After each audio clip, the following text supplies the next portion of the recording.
Breaking news చూస్తున్నాం. BRS MLC కవితకు మళ్లీ నిరాశ ఎదురైంది. తనకు బెయిల్ ఇవ్వాలని కోరుతూ వేసిన 2 పిటిషన్లు రౌజ్ అవెన్యూ కోర్టు డిస్మిస్ చేసింది. మరోవైపు ఆమె జ్యుడిషియల్ కస్టడీ రేపటితో ముగియనుండగా అధికారులు ఆమెను కోర్టులో హాజరుపరచనున్నారు.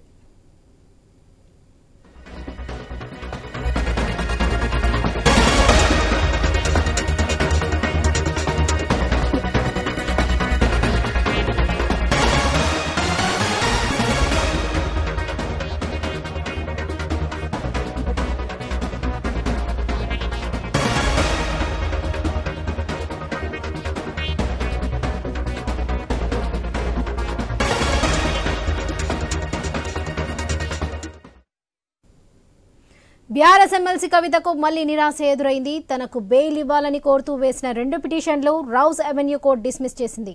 మరోవైపు ఆమె జ్యుడిషియల్ కస్టడీ రేపటితో ముగియనుండగా అధికారులు ఆమెను కోర్టులో హాజరుపరచనున్నారు.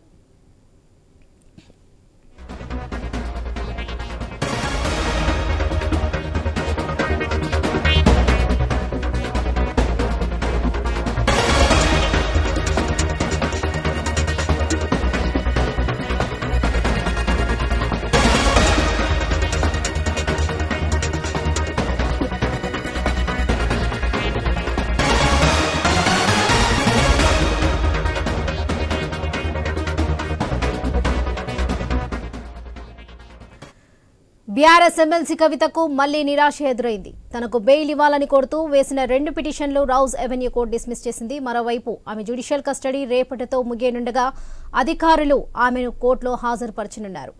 ఇక ఢిల్లీ లిక్కర్ కేసులో బెయిల్ ఇవ్వడానికి సీబీఐ నిరాకరించింది.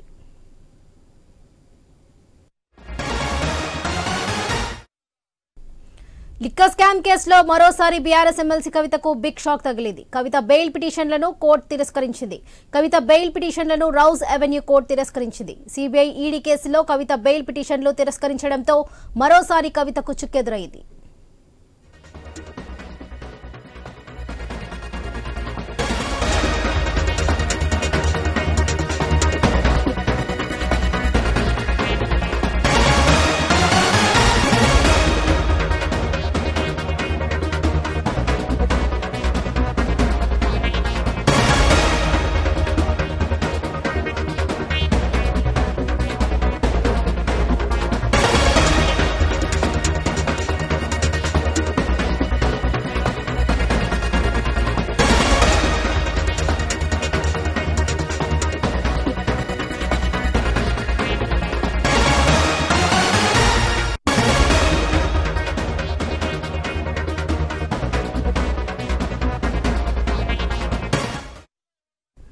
బీఆర్ఎస్ ఎమ్మెల్సీ కవితకు మళ్లీ నిరాశ ఎదురైంది. తనకు బెయిల్ ఇవ్వాలని కోరుతూ వేసిన 2 పిటిషన్లు రౌజ్ అవెన్యూ కోర్టు డిస్మిస్ చేసింది.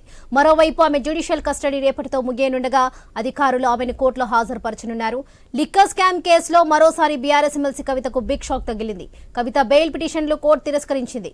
కవిత బెయిల్ పిటిషన్లను రౌజ్ అవెన్యూ కోర్టు తిరస్కరించింది. సీబీఐ ఈడీ కేసులో కవిత బెయిల్ పిటిషన్లు తిరస్కరించడంతో మరోసారి కవితకు చుక్కెదురైంది. ఇదే విషయంపై మరింత సమాచారం మా ఇన్పుట్ ఎడిటర్ శ్రీకాంత్ అందిస్తారు.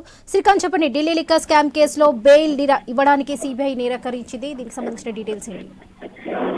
Varalakshmi, good afternoon. సో మొత్తానికి కవిత జ్యుడిషియల్ కస్టడీ రేపటితోటి ముగుస్తున్నటువంటి నేపథ్యంలో ఆమెను కోర్టులో హాజరుపరచనున్నారు అధికారులు. ఇప్పటికే సిబిఐ కూడా విచారించిన విషయం కూడా మనకు తెలిసిందే. బీఆర్ఎస్ ఎమ్మెల్సీ కవిత ఇప్పటికీ పిటిషన్ బెయిల్ ఇవ్వాలంటూ కూడా పిటిషన్ వేసింది. సో దీనికి సంబంధించి మళ్ళీ ఒక నిరాశ ఎదురైంది. గతంలో కూడా కవితకు నిరాశ ఎదురైంది, ఇప్పుడు కూడా మళ్ళీ నిరాశ ఎదురైంది. సో రౌజ్ అవెన్యూ కోర్టు ఏదైతే బెయిల్ పిటిషన్ ఉందో ఆ పిటిషన్ ని డిస్మిస్ చేసింది. మరోవైపు ఆ జ్యుడిషియల్ కస్టడీ ఏదైతే ఉందో అది రేపటితో ముగుస్తోంది. సో ఇట్లా నేపథ్యంలో ఇక ఆమెను మళ్ళీ కోర్టులో ప్రొడ్యూస్ చేయనున్నారు అధికారులు. ఓవరాల్ గా చూసుకుంటే కనుక ఇప్పటికీ గత 2 నెలల కాలం నుంచి కవిత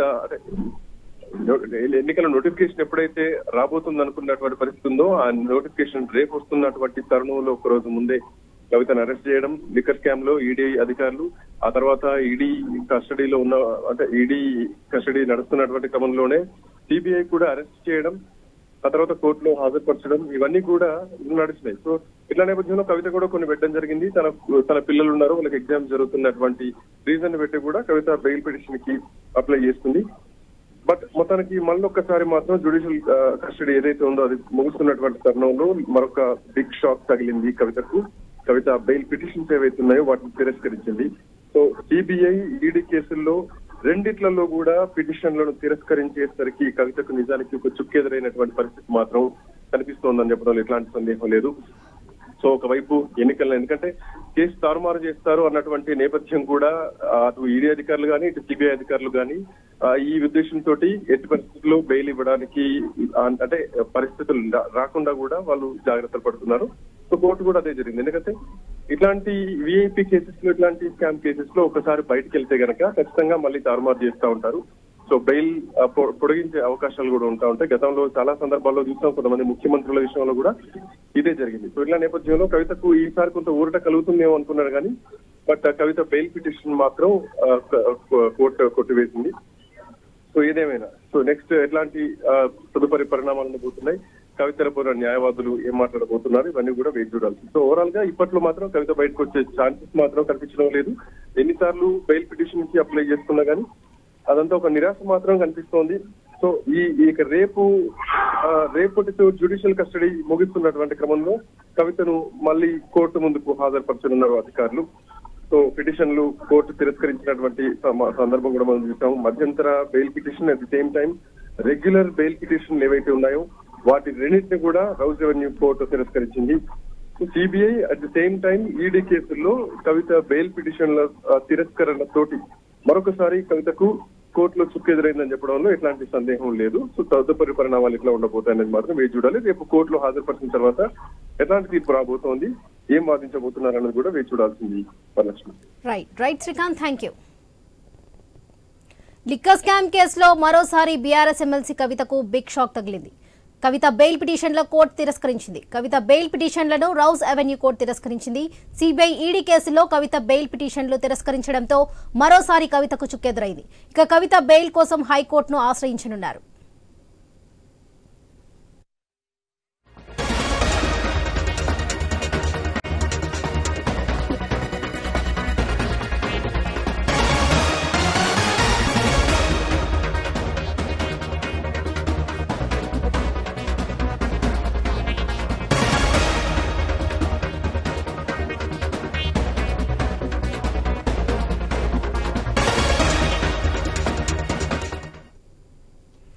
లిక్కర్ స్కామ్ కేసులో మరోసారి బీఆర్ఎస్ ఎమ్మెల్సీ కవితకు బిగ్ షాక్ తగిలింది.